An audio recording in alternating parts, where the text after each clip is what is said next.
इच्छायाचा महामेरू, बहुत जणांचे आधारू, अखंड स्थितीचा निर्धारू, श्रीमंत योगी, यशवंत, कीर्तिवंत, ज्ञानवंत, पुण्यवंत, वर्धवंत, सामर्थ्यवंत जाणता राजा, या भूमंडळाचे ठाई धर्मरक्षा ऐसा नाही, महाराष्ट्र धर्म राहिला काही तुम्हा कारणे. सर्वप्रथम छत्रपती शिवाजी महाराजांच्या पावन स्मृतीला मी अभिवादन करतो. त्याचबरोबर भारतरत्न डॉक्टर बाबासाहेब आंबेडकर यांच्याही पावन स्मृतीला मी अभिवादन करतो. दुसऱ्या भारतरत्न डॉक्टर बाबासाहेब आंबेडकर ऑनलाईन व्याख्यानमालेमध्ये उपाध्यक्ष जाधव ग्रुप ऑफ इन्स्टिट्यूट या नात्यानं मी आपल्या सर्वांचं मनापासून खूप खूप स्वागत करतो. शिका, संघटित व्हा, संघर्ष करा. जी ब्रीद डॉक्टर बाबासाहेब आंबेडकर यांनी या देशातल्या युवकांना, गोर, गरीब, शोषित, दलित, वंचित समाजातल्या लोकांना त्या ठिकाणी दिलं, तेच ब्रीद विद्यार्थ्यांच्या समोर, समाजातल्या विविध घटकांच्या समोर परत एकदा नव्यानं घेऊन जाण्यासाठी हा एक छोटासा प्रयत्न या व्याख्यानमालेच्या माध्यमातून, जाधव ग्रुप ऑफ इन्स्टिट्यूटच्या माध्यमातून, जाधव ग्रुप ऑफ इन्स्टिट्यूटच्या विविध शाखांच्या माध्यमातून आम्ही त्या ठिकाणी प्रामाणिकपणानं करत आहोत. जाधव ग्रुप ऑफ इन्स्टिट्यूट गेल्या 25 वर्षापासून शिक्षण क्षेत्रामध्ये काम करत आहे. एक शिक्षण संस्था चालक म्हणून आपण ज्ञानदानाचं काम करत असताना, शिक्षण देत असताना आमच्या संस्थेचं जर तुम्ही ब्रीद वाक्य पाहिलं तर बल, बुद्धी आणि सद्विचारासाठी शिक्षण, education for strength, intellect and wisdom, या शाळांच्या आणि कॉलेजेसच्या माध्यमातून, शिक्षण संस्थेच्या माध्यमातून बलाचं आणि बुद्धीचं काम हे तर चांगल्या पद्धतीनं होतच असतं, परंतु एक शिक्षण संस्था चालक म्हणून आपली एक बांधिलकी या नात्यानं हे सदविचारसुद्धा विद्यार्थ्यांना चांगल्या पद्धतीनं त्या ठिकाणी दिले पाहिजेत. ते देण्यासाठी, ते विद्यार्थ्यांकडनं करून घेण्यासाठी अत्यंत विविध कार्यक्रमांचे एक आयोजन आणि नियोजन संस्थेच्या माध्यमातून संवेदनशीलपणानं मागच्या 25 वर्षापासून त्या ठिकाणी अत्यंत चांगल्या पद्धतीनं केलं जातं, हे मला या ठिकाणी अभिमानानं सांगावं असं वाटतं. शैक्षणिक, सामाजिक, आर्थिक, औद्योगिक, कला, क्रीडा, राजकीय अशा प्रत्येक क्षेत्रातला कार्यक्रम या संस्थेच्या माध्यमातून आपण विद्यार्थ्यांच्या समोर वेळोवेळी आपण त्या ठिकाणी घेऊन जातोय. हे सगळं विद्यार्थ्यांच्या समोर पोचवत असताना विद्यार्थ्यांनी प्रत्येक कार्यक्रमातून त्यांना पाहिजे अशी गोष्ट त्या ठिकाणी घ्यावी आणि त्यांनी त्यांचं आयुष्य घडवावं, हाच एक प्रामाणिक प्रयत्न ह्या सगळ्या गोष्टीच्या माध्यमातून आपण त्या ठिकाणी करत आहोत. आज ज्या वेळेला आपण डॉक्टर बाबासाहेब आंबेडकर ऑनलाईन व्याख्यान मालेच्या संदर्भामध्ये त्या ठिकाणी बोलतोय, गेल्या वर्षी ज्या वेळेला अत्यंत कोरोना हा पीकवरती होता, ज्या वेळेला एकही कार्यक्रम घेता येत नव्हता, ज्या वेळेला मागच्या 2 वर्षापासून डॉक्टर बाबासाहेब आंबेडकरांची जयंती किंवा कोणतेही उत्सव, सण, वार हे कोणत्याही गोष्टी आपल्याला त्या ठिकाणी घेता येत नव्हत्या, त्याचे कार्यक्रम घेता येत नव्हते, त्यावेळेसला एक ऑनलाईनचं फॅड, एक इंटरनेटचा वापर, एक ऑनलाईन एज्युकेशन हे अत्यंत मोठ्या प्रमाणावरती जगाच्या समोर त्या ठिकाणी ते आलं. आणि ते आल्यानंतर त्यावेळेला एक असाच माझ्या डोक्यामध्ये विचार आला की आपण आंबेडकरांची जी जयंती आहे ही सुद्धा आपण ऑनलाईन पद्धतीनंच कशा पद्धतीनं आपल्याला करता येईल याचा प्रयत्न, याचा विचार आपण त्या ठिकाणी केला पाहिजे. 21 एप्रिल 2022ला माननीय श्री अविचल दिवार सर बोलणार आहेत. त्यांचा विषय घटनात्मक आर्थिक समितीचे उद्दिष्ट आणि केंद्र व राज्य शासनाच्या आर्थिक योजना याच्यावरती ते बोलणार आहेत.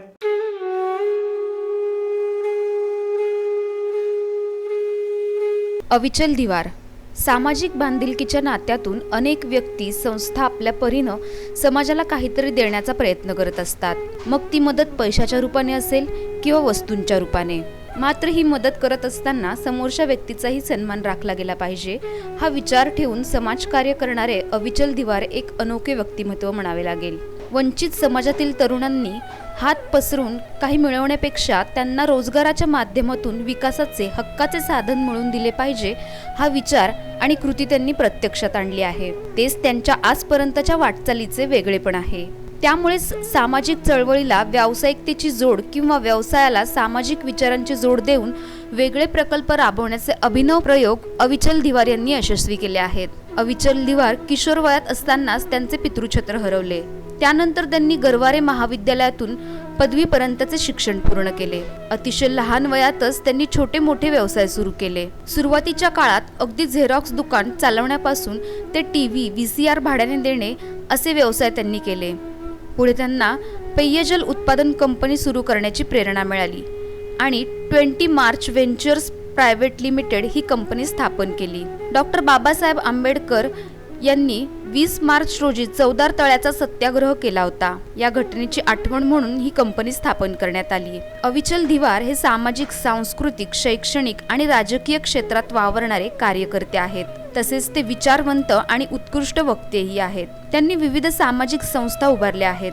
तसेच ते बहुजन समाज पार्टीचे महासचिव आहेत. जेव्हा समाजाला काही देण्याची वेळ येते तेव्हा कोणाकडे हात पसरण्याची गरज नाही. त्यासाठी आपण स्वतः रोजगार उभारले पाहिजेत. त्यातून वंचितांचा सन्मान उंचावेल हीच त्यांच्या कार्याची प्रेरणा आहे. त्यांच्या या प्रेरणादायी वाटचालीस जाधवर इन्स्टिट्यूटचा सलाम.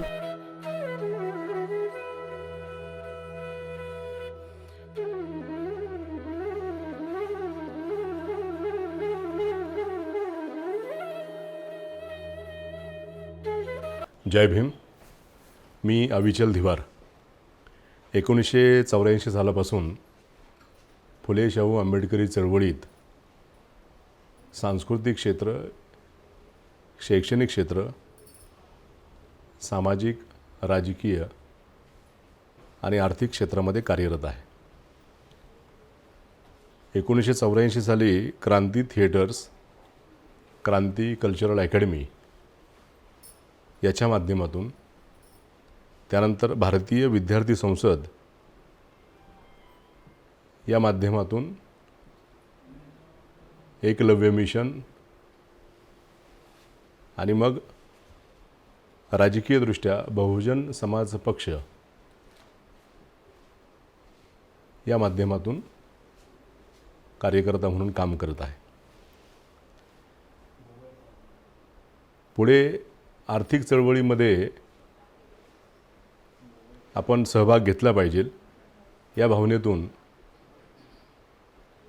20th March ventures private limited या नावाची आम्ही एक संस्था केली, प्रायव्हेट लिमिटेड कंपनी केली.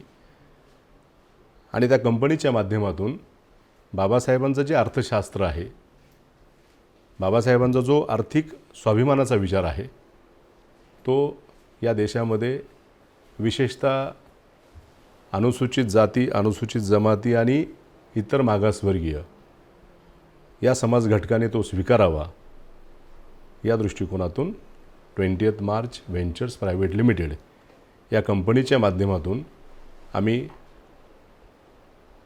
मॅन्युफॅक्चरिंग इंडस्ट्रीमध्ये काम करायला सुरुवात केली.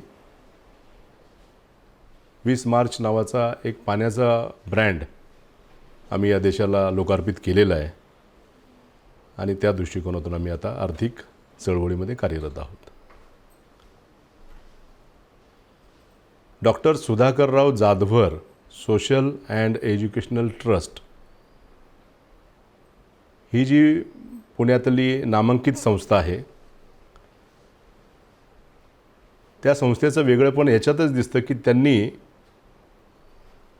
डॉक्टर बाबासाहेब आंबेडकरांच्या जयंतीच्या निमित्त प्रबोधन करण्यासाठी, जनजागरण करण्यासाठी, त्यांच्या वेगवेगळ्या पैलूंना समोर आणण्यासाठी ऑनलाईन व्याख्यानमालेचं आयोजन केलेलं आहे. या दुसऱ्या वर्षाच्या व्याख्यानमालेमध्ये या संस्थेने मला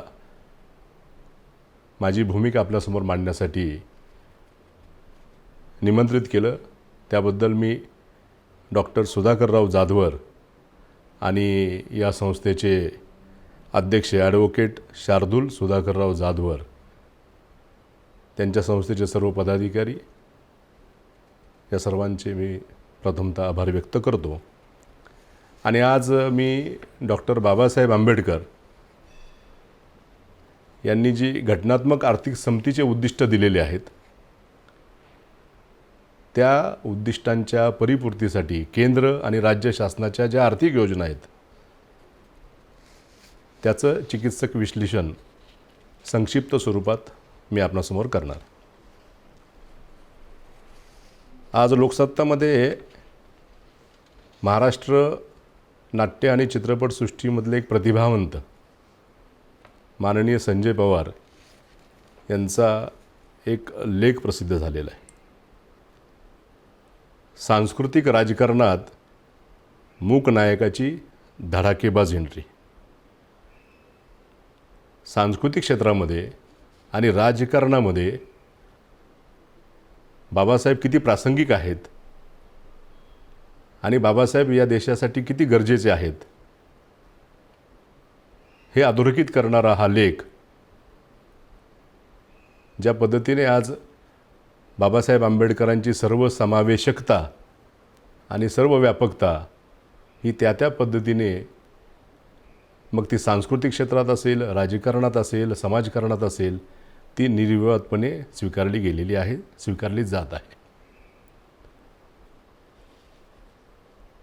तर अशा डॉक्टर बाबासाहेब आंबेडकरांच्या जयंतीच्या मी आपणा सर्वांना हार्दिक शुभेच्छा देतो आणि घटनात्मक आर्थिक समतेचे उद्दिष्ट आणि केंद्र व राज्य शासनाच्या आर्थिक योजना या संदर्भामध्ये मी माझी भूमिका आपल्यासमोर मांडत आहे.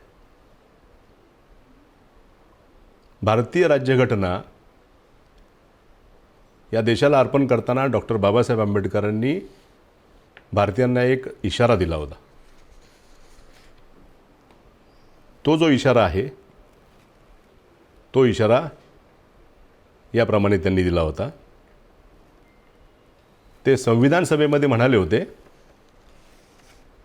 की भारतीय समाजात दोन गोष्टी नाही आहेत, हे मान्य करूनच आपण सुरुवात केली पाहिजे. त्यापैकी एक गोष्ट म्हणजे समता.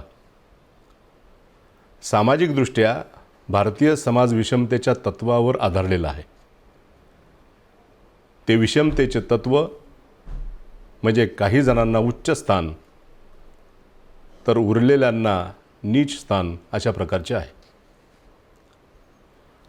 आर्थिकदृष्ट्या भारतीय समाज असा आहे की काही जणांना अमाप संपत्ती आहे तर कित्येक कोट्यावधी लोक महाभयंकर दारिद्र्यात खितपत पडलेले आहेत. हे जे बाबासाहेबांचं विधान आहे हे संविधान स्वीकारल्यानंतर 72 वर्ष झाल्यानंतर सुद्धा समर्पकपणे आपल्याला दिसून येतं. जी विषमतेची अस्वस्थता या देशामध्ये आहे ती अस्वस्थता या विधानातून आपल्याला अधोरेखित करता येते. बाबासाहेब पुढे असं म्हणतात, 26 जानेवारी 1950 रोजी परस्पर विरोधाने भरलेल्या जीवनात पदार्पण करणार आहोत. राजकारणात आपल्याला समता असेल, परंतु सामाजिक व आर्थिक क्षेत्रात विषमता असेल. एक मनुष्य, एक मत, एक मूल्य हे तत्त्व आपण राजकारणात मान्य करीत आहोत. परंतु सामाजिक रचनेमुळे सामाजिक व आर्थिक जीवनात आपण एक मनुष्य, एक मूल्य हे तत्त्व नाकारण्याची आपली क्रिया तशीच पुढे चालू राहणार आहे. हे परस्पर विरोधी जीवन आपण किती दिवस चालविणार आहोत? आपण हे विसंगत जीवन फार काळ चालविले तर राजकीय लोकशाही आपण धोक्यात आणू. ही विसंगती शक्य तितक्या लवकर आपण दूर केली पाहिजे. नाहीतर जे लोक या विषमतेमुळे होरपळून निघालेले आहेत ते लोक या घटना समितीने मोठ्या परिश्रमाने उभी केलेली लोकशाही उडवून देतील. हा जो गंभीर इशारा बाबासाहेबांनी आपल्याला संविधान सभेमध्ये दिला होता, पण त्याचबरोबर बाबासाहेबांनी त्या तरतुदीही केल्या होत्या संविधानाच्या माध्यमातून की जे उद्दिष्ट बाबासाहेबांना सामाजिक आणि आर्थिक समतेसाठी पाहिजे होतं ते सामाजिक आणि आर्थिक समतेचं उद्दिष्ट गाठण्यासाठी त्यांनी संविधानामध्ये तरतुदी केल्या होत्या. संविधानाच्या कलम 46 मध्ये असं म्हटलेलं आहे, अशी तरतूद आहे की राज्य जनतेतील दुर्बल घटक आणि विशेषतः अनुसूचित जाती, अनुसूचित जनजाती यांचे शैक्षणिक व आर्थिक हितसंवर्धन विशेष काळजीपूर्वक करील आणि सामाजिक न्याय, सामाजिक अन्याय व सर्व प्रकारचे शोषण यापासून त्यांचे संरक्षण करील. हे कर्तव्य घटनेच्या माध्यमातून केंद्र राज्य सरकारला दिलेले आहेत. आणि त्याचबरोबर कलम 338 आणि 338 क याच्यामध्ये बाबासाहेबांनी अशी तरतूद केलेली आहे, ती म्हणजे अनुसूचित जाती जमाती राष्ट्रीय आयोग. हा जो राष्ट्रीय आयोग आहे, घटनात्मक राष्ट्रीय आयोग जो आहे, त्याची जी व्याप्ती आहे, त्याचा जो घटनात्मक हक्क अधिकार कर्तव्य आहे, हे जर पाहिले तर आपल्या लक्षात येईल की ही तरतूद किती महत्त्वाची आहे, की जेणेकरून अनुसूचित जाती जमातींना सामाजिक आणि आर्थिकदृष्ट्या समतेवरती उभं राहता येईल. या कलम 338 आणि 338 क मध्ये आयोगाची जी कर्तव्ये नमूद केलेली आहेत, ती कर्तव्ये मी मुद्दामूनच आपल्यासमोर वाचून दाखवत आहे. पहिलं कर्तव्य, अनुसूचित जाती जमाती या संविधानाने किंवा त्यावेळी अंमलात असलेल्या इतर कोणत्याही कायद्यान्वये किंवा शासनाच्या कोणत्याही आदेशान्वये तरतूद करण्यात आलेल्या संरक्षक उपाययोजनासंबंधीच्या सर्व बाबींचे अन्वेषण व संनियंत्रण करेल आणि अशी संरक्षक उपाययोजनांच्या कार्यान्वयनाचे मूल्यमापन करणे. दुसरं कर्तव्य आहे, अनुसूचित जाती जमातींना त्यांच्या हक्कांपासून आणि संरक्षक उपाययोजनांपासून वंचित केल्यासंबंधीच्या विशिष्ट तक्रारीची चौकशी करणे. तिसरं कर्तव्य आहे, अनुसूचित जाती जमातीच्या सामाजिक आर्थिक विकासाच्या नियोजन प्रक्रियेमध्ये सहभागी होणे व सल्ला देणे आणि संघराज्याच्या आणि कोणत्याही राज्यांच्या नियंत्रणाखाली त्यांच्या विकासाच्या प्रगतीची मूल्यमापन करणे. पुढे 4 नंबरच्या कर्तव्यामध्ये ते असं म्हणतात की त्या संरक्षक उपाययोजनांच्या कार्यान्वयनावरील अहवाल दरवर्षी आणि आयोगाला वाटेल अशा वेळी राष्ट्रपतीला सादर करणे. अशा अहवालांमध्ये संघराज्याने किंवा कोणत्याही राज्याने त्या संरक्षक उपाययोजनांची प्रभावी अंमलबजावणी करण्याकरिता योजावयाचे उपाय आणि अनुसूचित जाती जमातीचे संरक्षण, कल्याण व सामाजिक आर्थिक विकास यांकरिता करावयाचे इतर उपाय याबाबत शिफारस करणे. आणि शेवटी अनुसूचित जाती जमातीचे संरक्षण, कल्याण व विकास आणि उन्नती या संबंधित केलेल्या कोणत्याही कायद्याच्या तरतुदींना अधीन राहून राष्ट्रपती नियमाद्वारे विनिर्दिष्ट करील अशी इतर कार्य आणि कर्तव्य पार पाडणे. तर अशी ही संपूर्ण घटनात्मक संरक्षक कवच सामाजिक आणि आर्थिक उद्दिष्ट पूर्ण करण्यासाठी बाबासाहेबांनी केली होती. आता या सगळ्या 72 वर्षाच्या कालावधीमध्ये आपण आर्थिक समतेचं जे उद्दिष्ट आहे, सामाजिक समतेचं जे उद्दिष्ट आहे, ते कुठपर्यंत गाठलेलं आहे, त्याच्यातल्या आर्थिक समतेच्या संदर्भामध्ये मी आपणाशी या विषयावरती बोलत आहे.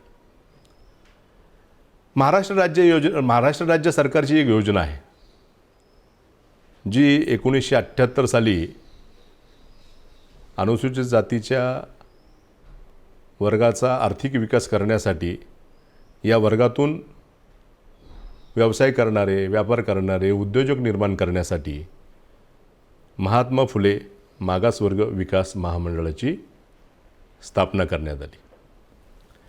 आणि या महामंडळामार्फत कर्ज अनुदान योजना, वीज भांडवल योजना, प्रशिक्षण योजना अशा प्रकारच्या योजनांची अंमलबजावणी करण्यात येते.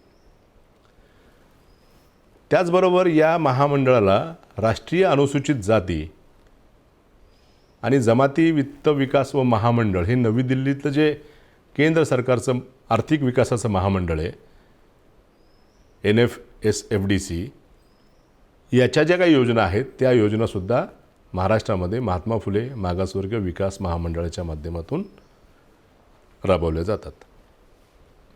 याच्यात काय काय योजना आहेत? मुदती कर्ज आहे, मायक्रो क्रेडिट फायनान्स आहे, महिला समृद्धी योजना आहे, आणि उच्च शैक्षणिक काही योजना त्यांनी केलेल्या आहेत. तर या महात्मा फुले मागासवर्गीय विकास महामंडळ आणि NSFDCच्या माध्यमातून महाराष्ट्रामध्ये आर्थिक समतेचं उद्दिष्ट गाठण्याचा कार्यक्रम हा राबवत असताना ज्या पद्धतीने तो राबवला गेला, तर त्याची समीक्षा केल्यानंतर आपल्यासमोर काय दिसतं, तर महात्मा फुले मागासवर्गीय विकास महामंडळ याच्यानंतर 1985ला याच्यातून तो जो महामंडळ होता तो अनुसूचित जातीतल्या सर्व वर्गामध्ये असणाऱ्या जातींसाठी तो होता. मग त्याच्यामध्ये त्यांनी 1985 साली लोकशाहीर साहित्यरत्न लोकशाहीर अण्णाभाऊ साठे विकास महामंडळाची स्थापना केली. आणि या विकास महामंडळाला साहित्यरत्न लोकशाहीर अण्णाभाऊ साठे विकास महामंडळाला उद्दिष्ट दिले अनुसूचित जातीमधल्या मातंग आणि मातंग समाजातल्या 12 पोट जातींसाठी विशेष करून या मंडळाची स्थापना करण्यात आली. तशीच ती सफाई कामगारांसाठी एक महामंडळ, तसंच चर्मकार आणि चर्मकारचा व्यवसाय करणाऱ्यांसाठी महामंडळ, म्हणजे जे अनुसूचित जातीमध्ये ज्या 1100-1200 जातींचा समावेश करून एक वर्ग तयार केला होता, महाराष्ट्र सरकारने अनुसूचित जातीसाठी सर्व प्रकारच्या अनुसूचित जातीमधल्या जातींसाठी जो महात्मा फुले मागासवर्ग विकास महामंडळ स्थापन केला होता, ते सामाजिक ऐक्याचं तत्त्व त्याला छेदून त्यांनी वेगवेगळ्या जाती पोट जातींसाठी वेगवेगळी महामंडळ निर्माण केली आणि सामाजिक ऐक्याला हा त्यांनी तडा दिलेला आहे. तर ही जी महामंडळं आहेत, या महामंडळांना जे उद्दिष्ट दिलेले आहेत ते उद्दिष्ट त्यांनी गाठलेली आहेत का? महात्मा फुले मागासवर्गीय विकास महामंडळाच्या पोर्टलवरती आपल्याला जी इन्फॉर्मेशन आजची मिळते की त्याच्यात त्यांनी असं म्हटलं की आतापर्यंत एकूण 10,47,000 जास्त आम्ही लाभार्थ्यांना 968 कोटी रुपये वितरित केलेले आहेत. अनुसूचित जाती अनुसूचित जमाती यांची जी टक्केवारी आहे त्या टक्केवारीच्या प्रमाणामध्ये त्यांनी 10,47,000 लोकांना जवळपासपणे 1,000 कोटी रुपये वितरित केलेले आहेत. आणि घटनेने काय सांगितले आपल्याला? सामाजिक आणि आर्थिक उद्दिष्ट त्याच्यातून समता निर्माण करणे. आणि ह्या ज्या काही सगळ्या योजना आहेत, या योजनांमधून 1978 पासून आजपर्यंत शेड्यूल कास्ट आणि शेड्यूल ट्राईबमधले व्यवसाय करणारे उद्योजक, व्यापारी, बिझनेस करणारे आणि आर्थिक विकास साध्य करणारे आपल्याला कोणी उमेदवार, कोणी उद्योजक दिसत असेल तर तो शोधावा लागेल, मायक्रोस्कोपी घेऊन शोधावं लागेल. कारण जी प्रशासकीय यंत्रणा आणि जी राजकीय यंत्रणा या उद्दिष्टांसाठी महामंडळ कार्यरत केलं गेलेलं आहे, ते उद्दिष्ट त्या पद्धतीने पूर्ण झालेलं नाही. ऑन द कॉन्ट्ररी अशा बऱ्याच तक्रारी आलेल्या आहेत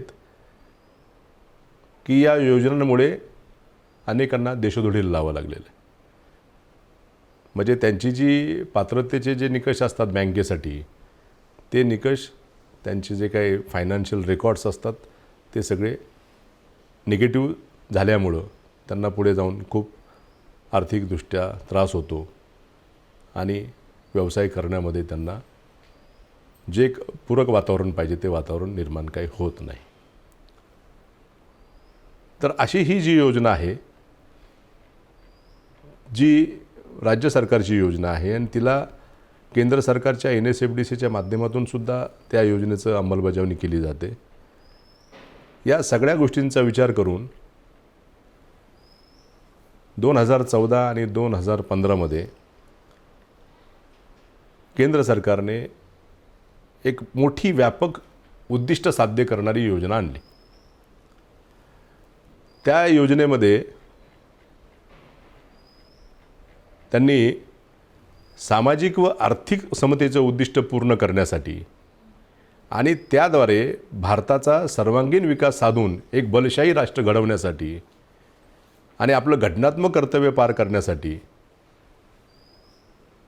देशाच्या अर्थव्यवस्थेत अनुसूचित जातीचा सहभाग वाढविण्यासाठी त्या वर्गातून उद्योजक घडवून प्रत्यक्ष रोजगार निर्माण करण्यासाठी त्यातून समाजाचा आर्थिक विकास साधण्यासाठी व त्याद्वारे अनुसूचित जातीच्या समाजाची संपत्ती व त्याचं मूल्य वाढवण्यासाठी केंद्र सरकारने 2014 व 15मध्ये या आर्थिक वर्षात venture capital fund for schedule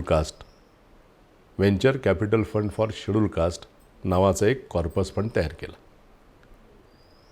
आणि 2014-15च्या बजेटमध्ये त्यांनी या कॉर्पस फंडसाठी 200 करोड रुपयाचा तरतूद केली आणि ही तरतूद जी आहे ती तरतूद सामाजिक न्याय व सक्षमीकरण जे मंत्रालय केंद्र सरकारचं आहे त्यांच्यामध्ये जे बजेट अनुसूचित जातीच्या पर्सेंटेजप्रमाणे जे बजेट असतं त्या बजेटच्या सेंट्रल सेक्टर स्कीममधून त्यांनी या 200 करोड रुपयाची तरतूद केली आणि दरवर्षी या फंडामध्ये पूरक वाढ करण्याचं नियोजन 2014-15 साली करण्यात आलं.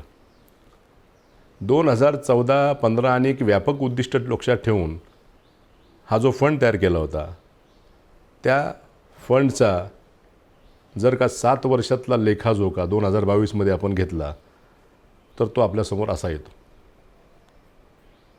एकूण 7 वर्षामध्ये जमा फंड झाला, सुरुवात 200 करोडनी झाली, मग दरवर्षी त्याच्यामध्ये वाढ होत गेली.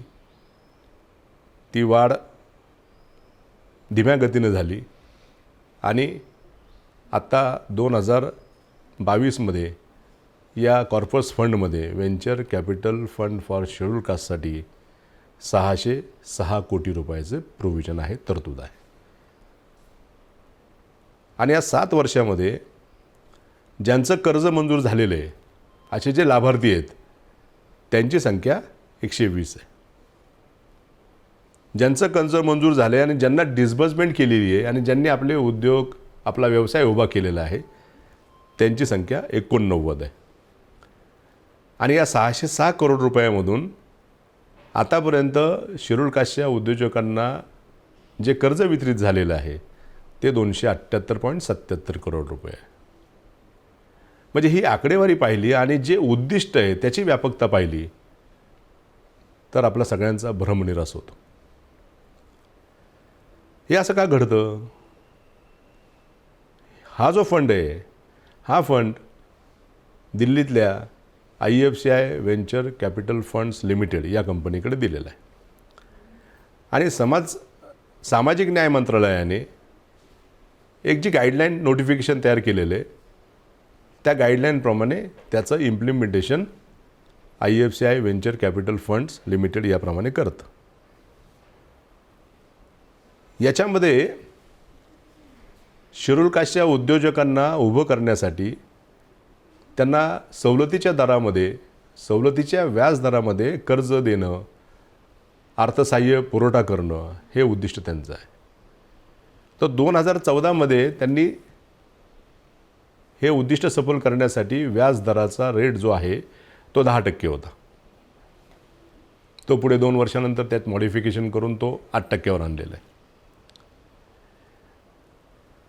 शेड्यूल कास्टचा उद्योग त्याची प्रायव्हेट लिमिटेड कंपनी असली पाहिजे ही त्याची अट आहे आणि ती कंपनी किमान 1 वर्षाची जुनी असली पाहिजे. त्याच्यानंतर तो जो प्रोजेक्ट करणार आहे त्याचा डिटेल प्रोजेक्ट रिपोर्ट आणि त्याबरोबरच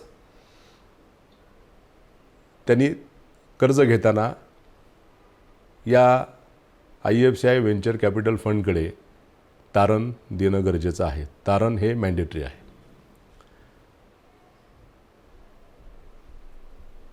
व्हेंचर कॅपिटल फंड आहे आणि याची रिपेमेंट जी आहे ती 6 वर्षामध्ये करायची. ती पुढे हळूहळू वाढून ती 8 वर्ष 10 वर्षापर्यंत गेलेली आहे. सुरुवातीला 6 वर्षाच्या मुदतीमध्ये हे कर्ज फेडायचं आहे आणि त्याचा रेट 10%, मग तो पुढे 8% झाला. तारण द्यायचं आहे, प्रायव्हेट लिमिटेड कंपनी असली पाहिजे. तर शेड्यूल कास्टमधल्या कम्युनिटीमधून अशा प्रकारचे उद्योजक समोर येतील आणि त्याप्रमाणे ते हा जो फंड आहे या फंडचा उपयोग करून उभं राहतील अशी जी अपेक्षा होती ती अपेक्षा फोल ठरलेली आहे. कारण 7 वर्षामध्ये जवळपास 20,000च्या आसपास शेड्यूल कास्टच्या लोकांनी उद्योजक होण्यासाठी या योजनेमधून फायदा घेण्यासाठी संपर्क केलेला आहे आणि तसा प्रयत्न उभं राहण्यासाठी करत असताना ज्यावेळेस त्यांच्यासमोर लक्षात येतं की ह्याचा रेट ऑफ इंटरेस्ट एवढे 10% आहे, 8% आहे, सवलतीच्या दरामध्ये तो मिळत नाही आहे. कारण व्हेंचर कॅपिटल फंड हा इक्विटीमध्ये यायला पाहिजे, त्याला किमान 15 ते 20 वर्षाचं एक्झिट पॉलिसी असली पाहिजे की जेणेकरून तो उद्योजक उभा राहू शकतो, त्याचं संगोपन होऊ शकतं, त्याचं इन्क्युबेशन होऊ शकतं आणि तो सक्सेस होऊ शकतो. मग आता 20,000 लोकांनी जरी ही स्कीम घेण्यासाठी प्रयत्न केला असला तरी प्रत्यक्षामध्ये आपण आकडेवारी पाहिलेलीच आहे. 120 लोकांनाच कर्ज मंजूर झालेलं आहे.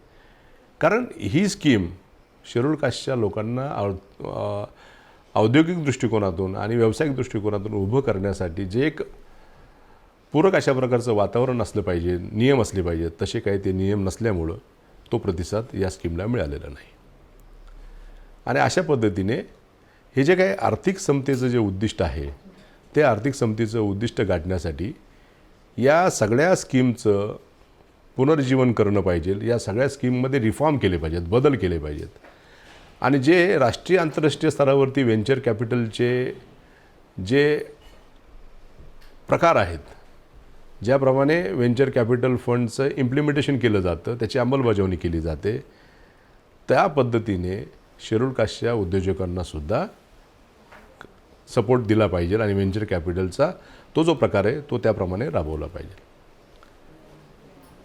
तर ह्या गोष्टी आर्थिक समतेसाठी आपल्याला कराव्या लागतील आणि ते करण्यासाठी 20th मार्च फाउंडेशन नावाचं आम्ही एक NGO केलेलं आहे आणि त्याच्या माध्यमातून हे जे आवश्यक असणारे बदल आहेत ते बदल आणि त्या योजनेची venture capital fund for schedule caste ही जी केंद्र सरकारची सामाजिक न्याय मंत्रालयाची योजना आहे ती योजना यशस्वी करून आर्थिक विकासाचा जो कार्यक्रम शेड्यूल कास्टच्या लोकांसाठी केलेला आहे तो यशस्वी करण्यासाठी आपल्याला काही गोष्टींचा बदलाव करावा लागणार आहे.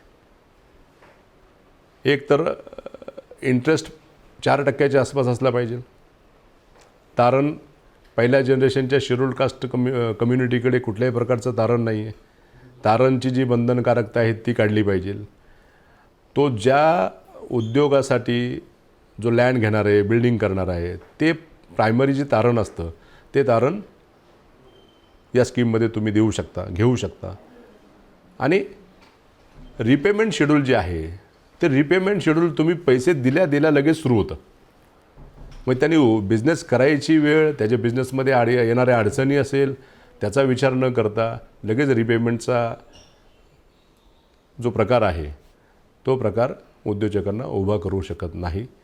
आणि पहिल्या जनरेशनच्या शेड्यूल कास्टच्या उद्योजकांना या स्कीमचा उपयोग करून उद्योजक म्हणून आणि या देशाच्या अर्थव्यवस्थेमध्ये आपलं पण योगदान द्यावं म्हणून जी एक उद्दिष्ट या स्कीमच्या माध्यमातून केलेली आहेत ती जर यशस्वी करायची असेल तर आपल्याला बदलाव करणं गरजेचं आहे. तर हे ज्या काही आर्थिक विकासाच्या संदर्भातल्या योजना आहेत त्या योजनांच्या संदर्भामध्ये मी आपणाशी बोललो. सामाजिक आणि आर्थिक समतेचं उद्दिष्ट गाठत असताना आपल्याला एक अत्यंत महत्त्वाची गोष्ट लक्षात ठेवली पाहिजे. कारण बाबासाहेबांनी इशारा देत असताना सांगितलं होतं की या देशामध्ये अभाव कशाचा आहे तर तो समतेचा आहे. म्हणजे या देशामध्ये काय आहे, विषमता आहे. आणि जी विषमता आहे ती सर्व प्रकारची आहे.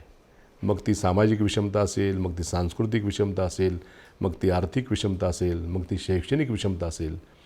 या विषमतेला नष्ट करून आपल्याला जर का समतेचं राष्ट्र निर्माण करायचं असेल तर आपल्याला महापुरुषांचा जो संघर्ष आहे त्या संघर्षातून जो एक विचार आपल्यापर्यंत आलेला आहे या देशापर्यंत त्याची आपण काटेकोर अंमलबजावणी केली पाहिजे. तर ही समता प्रस्थापित करण्यासाठी आपण प्राचीन हजारो वर्षाच्या कालावधीत जायची गरज नाही. आपण फुले शाहू बाबासाहेब आंबेडकरांचा महाराष्ट्र म्हणतो. 1848 ज्या साली महात्मा फुलेंना सामाजिकदृष्ट्या अपमानित होऊन आपल्या मित्राच्या लग्नातून बाहेर पडावं लागलं, तेव्हापासून तर डॉक्टर बाबासाहेब आंबेडकरांनी 1956ला त्यांचं जे महापरिनिर्वाण झालं तो जो 108 वर्षांचा इतिहास आहे, ज्याच्यात महात्मा फुलेंचं योगदान आहे, ज्याच्यात डॉक्टर बाबासाहेब आंबेडकरांचं, ज्याच्यात छत्रपती शाहूराजांचं योगदान आहे, ते योगदान या देशामध्ये समता प्रस्थापित करण्यासाठी आणि सर्व प्रकारची विषमता नष्ट करण्यासाठी केलं गेलेलं आहे. तर या 108 वर्षांच्या महात्मा फुले, छत्रपती शाहूराजे आणि बाबासाहेबांच्या संघर्षातून जे आपल्याला एक संविधान मिळाले, त्या संविधानामध्ये जे सामाजिक आणि आर्थिक समतेचं उद्दिष्ट आपल्याला दिलेलं आहे ते गाठणं हे आपल्या सगळ्यांचं कर्तव्य आहे. आणि त्या गाठण्यासाठी जे जे आवश्यक आहेत ते सगळे रिफॉर्म्स करणे गरजेचं आहे. आणि त्याच्यासाठी आपण सर्वांनी कटिबद्ध असणं आवश्यक आहे. त्याच्यासाठी आपण कार्यरतसुद्धा असलं पाहिजे. अशा पद्धतीने आपल्याला या बाबासाहेब आंबेडकरांच्या जयंतीच्या माध्यमातून आपली जी विचारधारा पेरण्याचं, जनजागरण करण्याचं, प्रबोधन करण्याचं जे काम चाललं आहे त्या दृष्टिकोनातून आपल्याला या ऑनलाईन जयंतीच्या व्याख्यानमालेचा उपयोग करून घ्यायला पाहिजे. आज doctor Sudhakarrao Jadhavar social and educational trust पुण्याच्या शैक्षणिक आणि सांस्कृतिक परिघामध्ये अशा प्रकारचं एक बहुजनवादी नावाचा ट्रस्ट आपली स्पेस निर्माण करतो. ही जी गुणवत्ता आहे ही गुणवत्ता या देशातल्या सर्व बहुजन समाजामध्ये आहे. त्यांना संधी मिळण्याची गरज आहे आणि ती संधी निर्माण करण्यासाठी जी एक समतेची मानसिकता राज्यकर्त्यांमध्ये असली पाहिजे ती मानसिकता निर्माण करण्यासाठी या समतेच्या अभावी विषमतेमध्ये नाडले गेलेले जे लोक आहेत त्यांना रस्त्यावर यावं लागेल, त्यांना आंदोलन करावं लागेल आणि त्यांना आपल्या हक्क अधिकारांसाठी संघर्षरत राहावं लागणार आहे. तर हा त्या संघर्षरत राहण्याचाच doctor Sudhakarrao Jadhav social and education ट्रस्टचा उपक्रम आहे. त्या उपक्रमामध्ये आपण माझे विचार ऐकून घेतले त्याबद्दल मी आपणा सर्वांचा आभारी आहे. जय भीम, जय भारत.